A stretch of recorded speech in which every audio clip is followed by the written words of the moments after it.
Next हम लोग देखेंगे पॉलीसाइथीमिया में ट्रू पॉलीसाइथीमिया या पॉलीसाइथीमिया वेरा। ट्रू पॉलीसाइथीमिया या पॉलीसाइथीमिया वेरा या पीवी हम इसे बोलते हैं।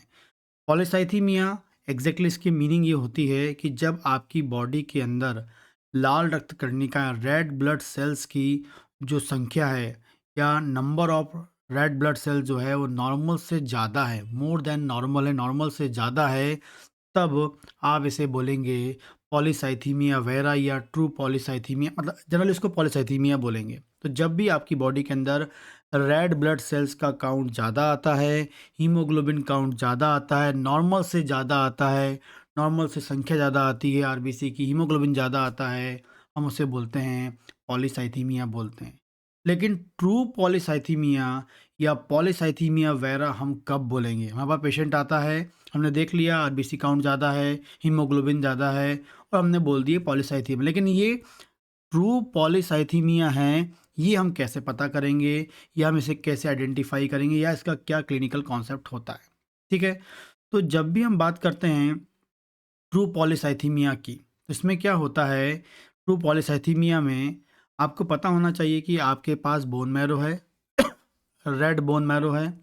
रेड बोन मैरो के अंदर क्या होता है, आपकी बॉडी में 2 बोन मैरो है, एक रेड है, येलो बोन मैरो है। लेकिन रेड बोन मैरो ही एक्टिव बोन मैरो होती है और इस रेड बोन मैरो के अंदर आपकी क्या होती है, स्टेम सेल्स होती हैं।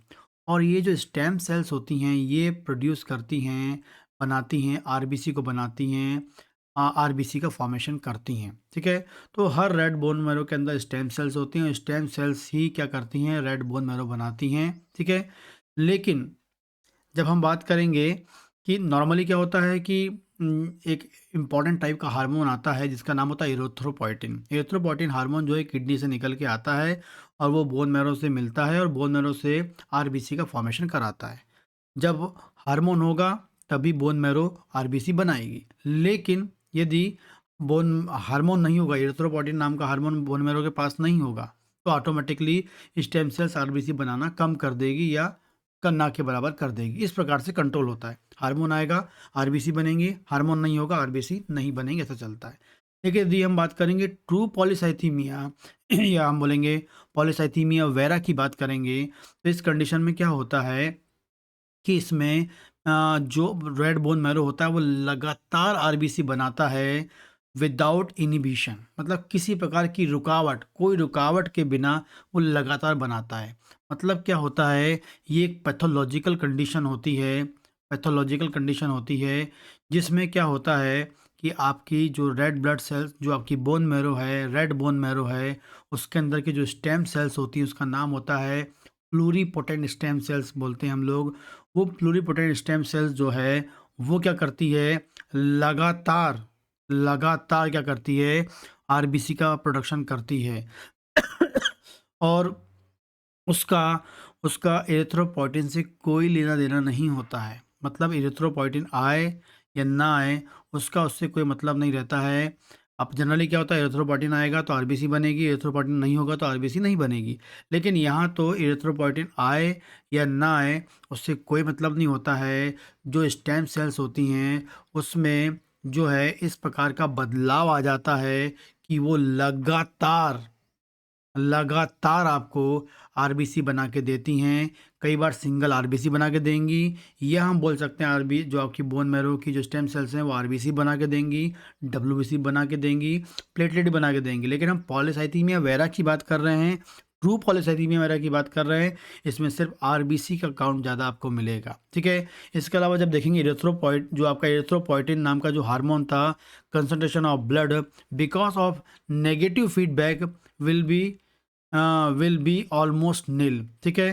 तो normally erythroblast will cease to reproduce. मतलब क्या है कि जो एरिथ्रोपोइटिन जो हार्मोन था, जो कंसंट्रेशन ऑफ जो ब्लड था, वो कैसा होता है, आपको हमेशा कैसा मिलेगा, वो नेगेटिव फीडबैक मिलेगा। नेगेटिव फीडबैक करने के कारण क्या होगा, वो ऑलमोस्ट नील होगा, ना के बराबर आपको मिलेगा। मैंने आपको बताया था, यदि आपको याद हो, इससे पहले मैंने बताया था सेकेंडरी पॉलीसाइथीमिया में क्या होता है, एरिथ्रोपोइटिन का जो लेवल होता है ब्लड में ज़्यादा होता है। लेकिन ट्रू पॉलीसाइथीमिया में एरिथ्रोपोइटिन का जो लेवल होता है वो कैसा होता है, कम होता है या नॉर्मल होता है या नील होता है, ना के बराबर होता है। मतलब ट्रू पॉलीसाइथीमिया में एरिथ्रोपोइटिन का लेवल कम होगा या नील होगा, क्योंकि इसमें एरिथ्रोपोइटिन की कोई इंपॉर्टेंस ही नहीं है, नेगेटिव पॉजिटिव वाला कोई काम ही नहीं है, क्योंकि इसकी जो बोन मैरो है, बोन मैरो के जो स्टेम सेल्स हैं, वही एग्जैक्टली क्या कर रही हैं, लगातार आरबीसी का प्रोडक्शन कर रही हैं ड्यू टू म्यूटेशन। किसी प्रकार का म्यूटेशन होने के कारण या बोन मैरो स्टेम सेल्स में बदलाव होने के कारण वो लगातार आरबीसी का प्रोडक्शन करती हैं। तो इस प्रकार की कंडीशन को हम बोलते हैं ट्रू पॉलीसाइथीमिया, पॉलीसाइथीमिया वेरा। इसमें आपका स्टेम सेल्स जो है उसमें पैथोलॉजी डेवलप हो गई है, उसमें म्यूटेशन आ गया है, इसमें एरिथ्रोपोइटिन की कोई भी आवश्यकता, मतलब बॉडी जनरली क्या होता है, पॉलीसाइथीमिया कब होता है, जब आपकी बॉडी के अंदर हाइपॉक्सिक कंडीशन होती है, तो उस कंडीशन में आपकी बॉडी के अंदर एरिथ्रोपोइटिन ज़्यादा निकलता है और आरबीसी ज़्यादा बनने लगती हैं, नॉर्मली ऐसा होता है। लेकिन यहाँ तो ना हाइपॉक्सिया हो रहा है, ना एरिथ्रोपोइटिन हो रहा है, डायरेक्टली बोन मैरो लगातार आरबीसी बना रही हैं, जिस कारण से आपकी बॉडी के अंदर आरबीसी की संख्या बढ़ गई है, और इस कंडीशन को हम बोलते हैं ट्रू पॉलीसाइथीमिया या पॉलीसाइथीमिया वेरा। तो ऐसा पेशेंट जिसमें एरिथ्रोपोइटिन लेवल नॉर्मल है और उसके बावजूद भी आपकी आरबीसी काउंट ज़्यादा है, इस कंडीशन को हम समझेंगे ट्रू पॉलीसाइथीमिया। एरिथ्रोपोइटिन नॉर्मल है और उसके बाद भी आरबीसी काउंट ज़्यादा आ रहा है, इसका मतलब समझ जाना है कि बोन मैरो के स्टेम सेल्स में प्रॉब्लम है।